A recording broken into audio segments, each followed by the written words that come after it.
Results are still rolling in the day after the California primaries. We break down the big races and how the outcomes could impact you. And one result that could have a big impact on future elections, voters in Alameda County approved a change to the county's rules on recalls, which raises a lot of questions ahead of November when there could be as many as 5 recalls on the ballot. The passing of Measure B means the county will stop using recall rules, which were written in 1926. Instead, they will use rules set by the state, which raises the number of signatures required to get a recall on the ballot and gives local officials more time to schedule a vote if it does. And it's important to note the recall effort against District Attorney Pamela Price submitted their signatures on Monday. So this rule change will not apply to that campaign, but could change when the vote actually takes place. A lot of big races to break down after Super Tuesday. Here to help with all of it is Professor David McCuan from Sonoma State University. Thanks so much for joining us tonight. It's a pleasure to be with you. Thank you. All right, let's start with the Senate race. Adam Schiff and Steve Garvey will face off in November. Does Garvey even have a chance to win? And could that fact that a Republican made it into the top 2 impact other races down the line?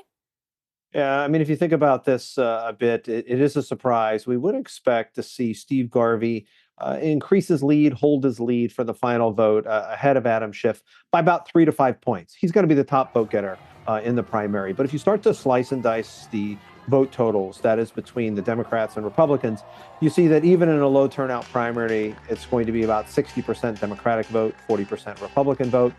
And you have 1 out of 2 registered voters in California that are Democrats, just about that number.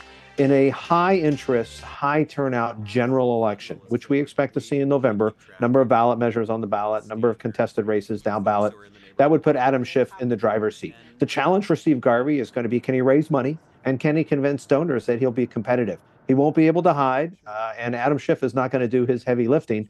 1 out of every $4 that Adam Schiff or his PAC spent were spent on buoying up Steve Garvey on television. That won't be the case beginning today. All right, let's go to San Francisco now. Measures involving the drug crisis and public safety passed fairly easily, but there was a really low voter turnout. Right now, it's about 20%. Did the results of this election mean that San Francisco is shifting away from its progressive reputation? What do you think?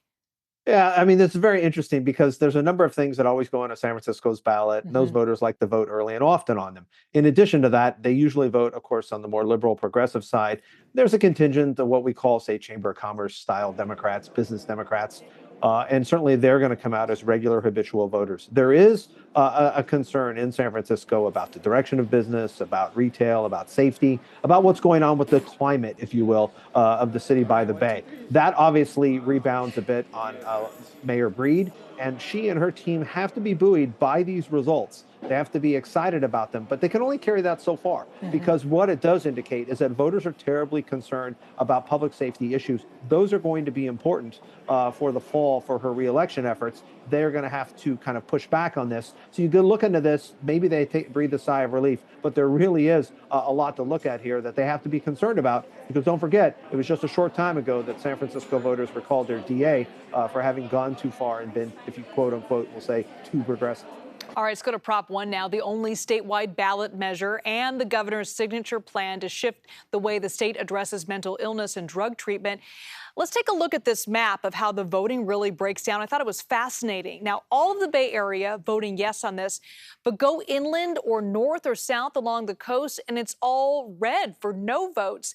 Do you think this is a reflection on the proposition, or is this really a reflection on how voters feel about Gavin Newsom? Yeah, I mean, generally, counties that touch water in general, California, tend to vote blue. Counties that are inland, say in the buffer in the valley, tend to be kind of purple. And those counties that are inland tend to be red. But if you start to look at this and look in here, you see that Adam Schiff helped draw out Republican voters by buoying up Steve Garvey. That brought a number of voters to the polls that would have that don't like Gavin Newsom. That don't want to spend money. And so that a ballot measure like this with no organized opposition should have at least 52% of the vote. It looks like it will pass. Okay, it may eke out a victory, but it's not going to be near that 52% number. And that's hugely important because Gavin Newsom is identified with this issue for better or ill. And that's a really hard sell and a hard road to go if you want to sell a policy success around this issue nationally as you look to run for office. So that has to be concerning to them. They're also going to look at other ballot measures for the fall. They have a really talented team that will do that. But it looks like voters are in a surly mood, and this measure really closer than it should be, because it should be at 54, 55, somewhere there. So voters clearly concerned, and the voters that showed up, even a low turnout, voting against this measure, even if it ekes out that tiny, tiny victory. All right, Professor David McCuan, thanks so much.